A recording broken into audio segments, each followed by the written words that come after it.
Bonjour Étienne Lermenot. Bonjour. Bonjour Étienne.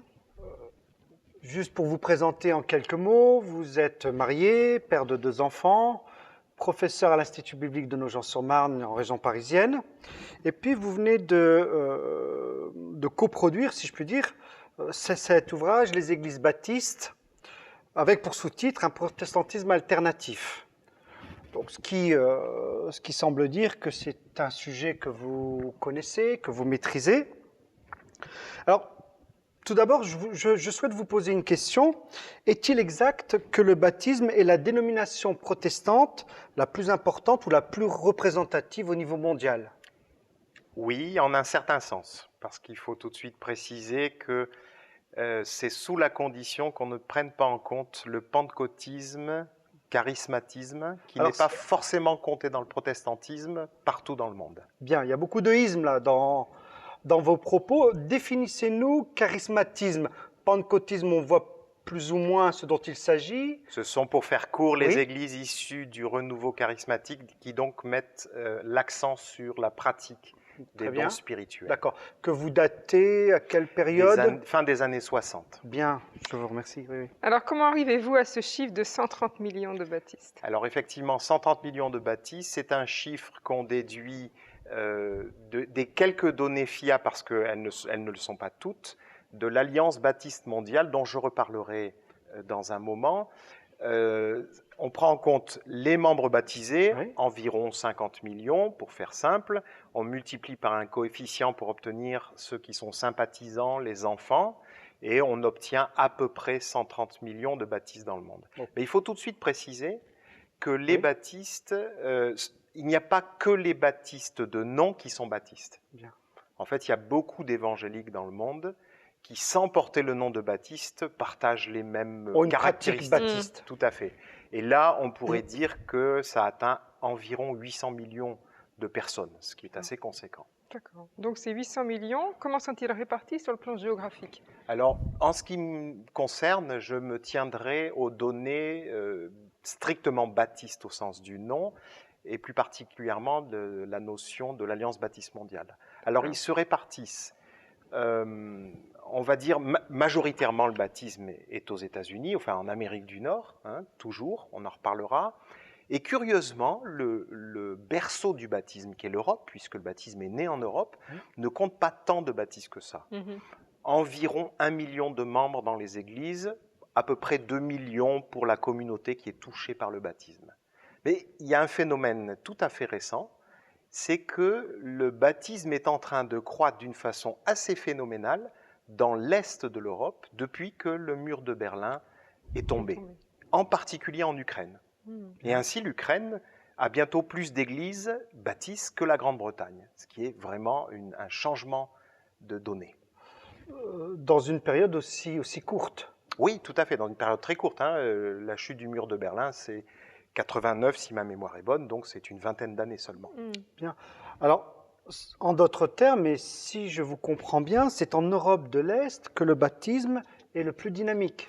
Non, en fait non. Il est très dynamique en Europe de l'Est, mais en fait le baptisme est dynamique aussi ailleurs, à l'image du reste du christianisme, surtout dans l'hémisphère sud. D'une part en Afrique, d'autre part en Amérique du Sud, et évidemment aussi en Asie du Sud-Est. Voilà, pour quelques exemples. L'actualité de ces dernières années, je dirais, a prêté le flanc dans la mesure où on assimile souvent baptiste et américain. Est-ce une idée reçue ou le baptisme est-il massivement nord-américain? Alors, comme je l'ai laissé entendre à l'instant, le baptisme reste toujours majoritairement nord-américain. Quand je dis nord-américain, c'est États-Unis et Canada. Parce que c'est le berceau en termes d'implantation, d'enracinement, l'histoire y a joué? Oui, l'histoire y a joué. Ce n'est pas le berceau historique, mais c'est le lieu où le baptisme a trouvé réellement sa patrie, on pourrait dire. Et son épanouissement. Son épanouissement, la liberté de s'installer. Oui. Voilà. Donc, oui, le baptisme, l'Amérique du Nord représente à peu près 60% du baptisme mondial, ce qui est très conséquent. Oui, oui, oui. Avec par exemple une grosse union qui est la plus grande union baptiste et probablement protestante au monde, la Convention baptiste du Sud, qui compte 16 millions de membres. Oui, ce qui est conséquent. Mais en même temps, il faut tout de suite dire qu'on est baptiste dans certains États aux États-Unis comme on est catholique en France. Donc il y a un phénomène sociologique qui opère. Exactement. On peut se dire baptiste sans avoir une croyance très affirmée. Et un indice, c'est que sur ces 16 millions de membres revendiqués par cette union, en réalité, il n'y en a que 6 qui sont comptés dans les cultes le dimanche matin. Et c'est l'inverse de ce qui se passe en Europe, où en général, on donnera un nombre de membres largement inférieur au nombre de personnes qui fréquentent les cultes dominicaux. Alors, vous avez parlé de la Convention baptiste du Sud. Est-ce qu'elle représente bien l'ensemble des baptistes nord-américains? Non, non. Elle est une grosse partie, mais en réalité, le baptisme nord-américain est extrêmement divers. Un seul exemple, Martin Luther King, grande figure du baptisme, oui, s'il en est, qui a lutté pour la justice sociale, et les unions baptistes noires en général aux États-Unis sont beaucoup plus dans cette défense des droits civiques et dans la lutte pour la justice sociale, ce que ne fait pas malheureusement cette Convention baptiste du Sud. Alors, existe-t-il une organisation qui regroupe donc tous les baptistes au plan mondial? Alors, tous les baptistes, non. Il faut dire que les baptistes, avec leur volonté de garder des églises relativement autonomes, ne se laissent pas regrouper facilement. Il existe quand même une organisation qui regroupe à peu près 60 à 70% des baptistes, c'est l'Alliance baptiste mondiale, qui a été fondée en 1905 et donc qui vient de fêter son centenaire en 2005. Une Alliance baptiste mondiale qui est présente sur tous les pays du monde, dans tous les continents, peut-être pas tous les pays, mais plus de 200 pays. Alors, qu'est-ce que l'Alliance baptiste? Une suprastructure? Comment fonctionne cette Alliance baptiste mondiale? Alors, non, ce n'est pas une suprastructure, ou en tout cas, c'est surtout pas une super union d'églises. Les baptistes résisteront à cette idée d'une très grande institution centralisatrice de leur existence. Hein. C'est beaucoup plus une organisation souple, qui veut réunir les baptistes autour de quelques objectifs majeurs.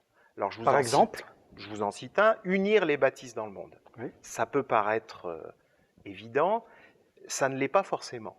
Je vous donne un exemple. En Afrique du Sud, lors de l'apartheid, eh bien, malheureusement, les baptistes ont été touchés, comme le reste de la population, et baptistes noirs et blancs se sont séparés en 2 unions différentes. Et donc, il y a eu un travail à faire lorsque l'apartheid est tombé, pour les réunir à nouveau. Oui, j'ai cru comprendre et entendre qu'il y a eu une réconciliation d'ordre historique. Tout à fait. J'étais moi-même présent et c'était une grande occasion en 1998 à Durban. Oui. Eh bien, l'Union baptiste, les représentants de l'Union baptiste blanche et de l'Union baptiste noire se sont retrouvés. Il y avait eu des entretiens préalables, des pardons accordés, et elles se sont tendues la main d'association. Alors voilà, un des objectifs, unir les baptistes dans le monde. D'autres objectifs? Alors un autre objectif, c'est conduire l'évangélisation du monde. Ça, les baptistes sont fervents pour annoncer qu'ils ont trouvé en Christ leur sauveur. Et ils veulent le faire savoir au monde. Billy Graham, par exemple, grande figure baptiste, évangéliste, qui annonçait, il se fait très âgé maintenant, par tout le monde la bonne nouvelle de Jésus-Christ. Troisième objectif aussi, c'est aider les populations qui sont dans le besoin. Donc là, on sort du cadre baptisto-baptiste et même strictement chrétien.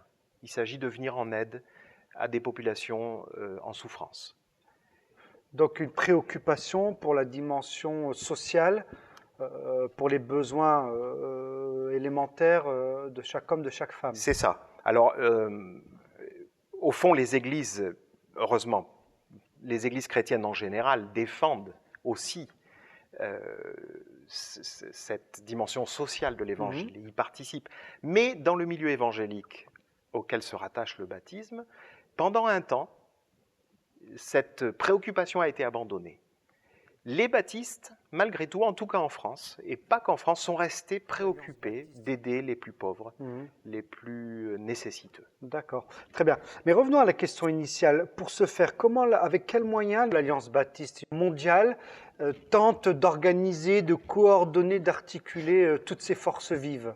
Eh bien, elle réunit les responsables des différentes unions baptistes dans le monde. On est à peu près 600 chaque année à être réunis. Et on met au fond nos forces ensemble pour mener les projets que je viens d'indiquer.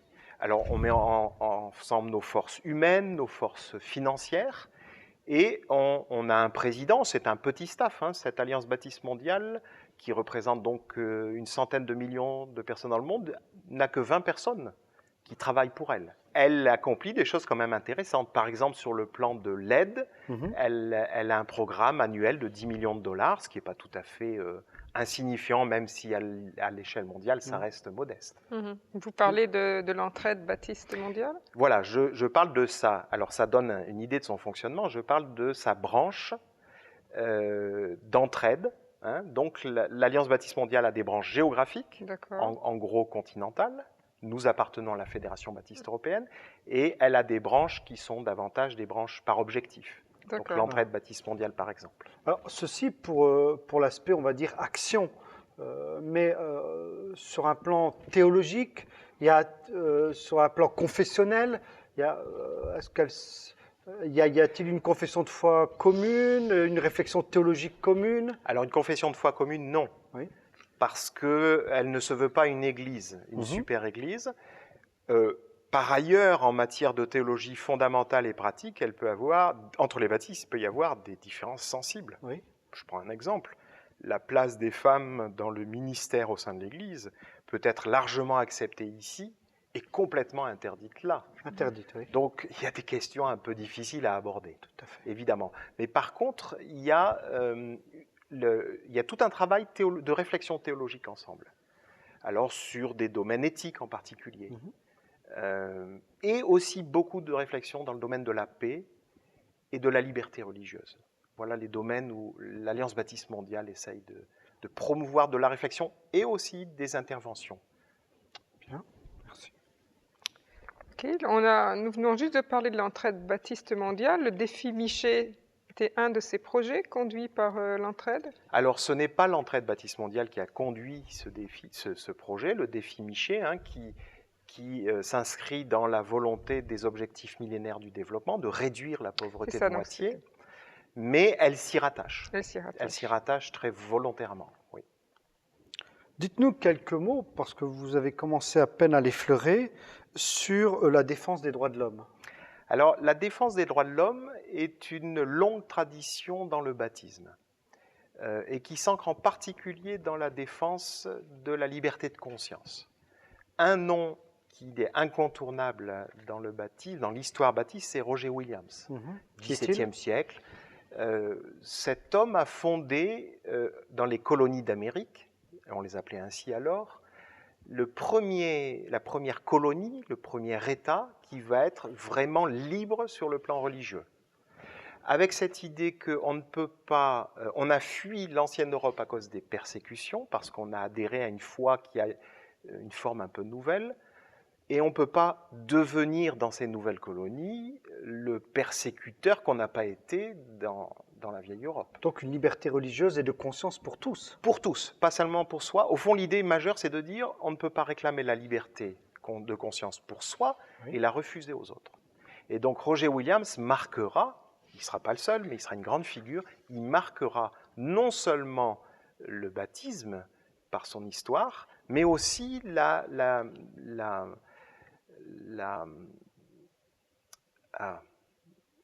est-ce qu'on retrouve dans des préambules de constitution de tel ou tel pays quelques traces, si j'ose dire, quelques idées qui à l'époque étaient des idées avant-gardistes? Eh bien, dans la Constitution américaine, très exactement, effectivement, le travail de Roger Williams et de ceux qui l'ont succédé a porté ses fruits, puisqu'il y a un article sur cette liberté de conscience, comme un élément fondamental de la nation américaine.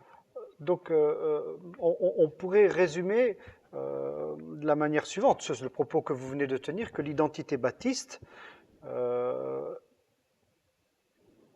revêt à la fois cette dimension théologique, l'action, mais le tout s'incarnant, s'inscrivant dans une action, non pas peur des mots, mais sociopolitique en termes de préoccupation pour la cité. Oui. Oui. Alors je voudrais vous donner 2 exemples précis pour nourrir un petit peu le propos. Tout d'abord, le président de l'Alliance Baptiste Mondiale est allé rendre visite en octobre 2008 au gouvernement vietnamien et a demandé la reconnaissance officielle des églises baptistes. C'est quand même 18 000 personnes, 400 églises. Et cette intervention a été fructueuse. D'accord, donc il a obtenu gain de cause. Il a obtenu gain de cause. Dans un autre domaine, l'Alliance Baptiste Mondiale décerne des prix des droits de l'homme. Bien, oui, oui. Et la lauréate de cette année, Lina Lavagna, une indienne, est considérée comme la mère Teresa Baptiste. Elle œuvre en faveur, en particulier dans une ville très pauvre, en faveur de ces jeunes filles qui malheureusement tombent dans la prostitution, faute de vrais moyens pour vivre. Mais qu'en est-il, vous aviez évoqué Williams en termes d'influence, qu'en est-il aujourd'hui? Est-ce que l'Alliance Baptiste Mondiale, auprès d'une institution internationale ou que sais-je encore, est représentée? Peut-elle apporter sa pierre à l'édifice? Oui, alors elle a 2 types d'influence. La première se situe au niveau des Nations Unies, où elle a un siège consultatif. Dans le domaine en particulier des droits de l'homme et de la liberté religieuse. Donc on retrouve toujours cette veine-là, ce courant, oui, tout à fait. Et puis elle a aussi l'influence de sa propre expertise. Donc quand le président de l'Alliance Baptiste Mondiale demande à rencontrer le ministre du Liban, du premier ministre du Liban, le premier ministre du Vietnam, etc., il est reçu. Preuve quelque part que cette Alliance Baptiste Mondiale a, à la fois à cause de son histoire, de son importance, une certaine écoute auprès d'un certain nombre de gouvernements. Merci. Alors on a parlé de l'Alliance Baptiste Mondiale, de ses actions. Aujourd'hui, qu'est-ce qui lie les baptistes français aux baptistes des autres pays du monde? Alors, tout d'abord, nous sommes membres de cette Alliance Baptiste Mondiale à travers sa branche européenne. La Fédération baptiste européenne qui a son siège à Prague. Mais ceci étant, toute l'histoire nous lie aux baptistes du monde, parce que le baptisme français ne serait rien, ou en tout cas pas autant de choses s'il n'y avait pas eu la venue de baptistes américains, puis britanniques. Ce ont été les premiers qui sont venus aider des baptistes français à implanter le baptisme en France. Et aujourd'hui, je pourrais rajouter les Suédois, des Allemands, d'autres Britanniques, etc. Donc il y a un lien là. Mais il y a d'autres liens. Le lien certainement le plus étroit que nous ayons avec d'autres baptistes, c'est la fondation en 1954 d'une mission baptiste européenne. Cette fois-ci non plus pour recevoir des missionnaires, mais pour en envoyer. Pour en envoyer, alors on est réunis là à 18 unions baptistes d'Europe, Belges, Italiens, Allemands, etc. Et nous envoyons des missionnaires au Cameroun, en Centrafrique, en Afrique du Sud, etc. Donc, voilà un lien très concret, une mesure très concrète qui lie les baptistes entre eux. Alors, pour éviter, si j'ose dire, tout amalgame, comment les baptistes peuvent-ils concilier zèle missionnaire et défense de la liberté religieuse? C'est simple, c'est utopique. Sur le terrain, dans la réalité, concrètement, comment cela se traduit-il? J'allais dire, sans langue de bois, assez heureusement finalement. Parce que contrairement à ce qu'on pourrait croire, une église missionnaire est une église qui se préoccupe du prochain. Et qui se préoccupe non seulement du salut éternel, mais aussi du bien-être présent de la personne à qui elle s'adresse. Et les églises qui ont un zèle missionnaire, en général, font beaucoup pour les cultures dans lesquelles elles s'inscrivent. C'est à des chrétiens missionnaires qu'on doit la fixation des langues, de bien des langues autochtones. C'est souvent à des organisations missionnaires qu'on doit la présence de systèmes de santé, ou en tout cas des premiers systèmes de santé dans bien des pays. Donc, on a l'idée généralement que quand une église est missionnaire, zélée, elle est prosélyte, et le prosélytisme, c'est un gros mot aujourd'hui. Mais en réalité, l'histoire, en partie, dément ce préjugé. Alors, ceci étant dit, les baptistes ne sont pas des saints. Et il leur arrive de confondre ce qu'ils croient avec leur culture et de ramener massivement avec eux leur culture. C'est toute la réflexion de l'acculturation de l'Évangile Tout à fait. et de la mission sur le terrain. Mais une dernière Je chose. vous en prie. Une dernière chose. Les baptistes ont une autre conviction très forte Oui. sur le plan mondial, c'est qu'il faut absolument faire une séparation entre l'Église et le pouvoir politique. Et donc, ils sont d'ardents défenseurs de cette séparation. Donc le refus de la collusion entre le temporel et le spirituel. Tout à fait, avec la conviction que l'Église restera Église dans la mesure où elle ne se mélangera pas au jeu du pouvoir. C'est cela. Eh bien, nous vous remercions pour toutes ces explications, toutes ces informations. Pour ceux qui veulent approfondir, bon, c'est vrai que je l'ai présenté en début d'entretien, mais vous venez de publier dans l'édition Empreinte, donc 2009, cet ouvrage, Les Églises baptistes, ayant pour sous-titre un protestantisme alternatif, dont l'un des auteurs est Sébastien Fath, sociologue, chercheur au CNRS, spécialiste du protestantisme, chargé de conférences à l'École pratique des hautes études. Un ouvrage très éclairant sur la question et qui permet donc de poursuivre l'approfondissement suite à vos propos. Merci beaucoup. Merci beaucoup.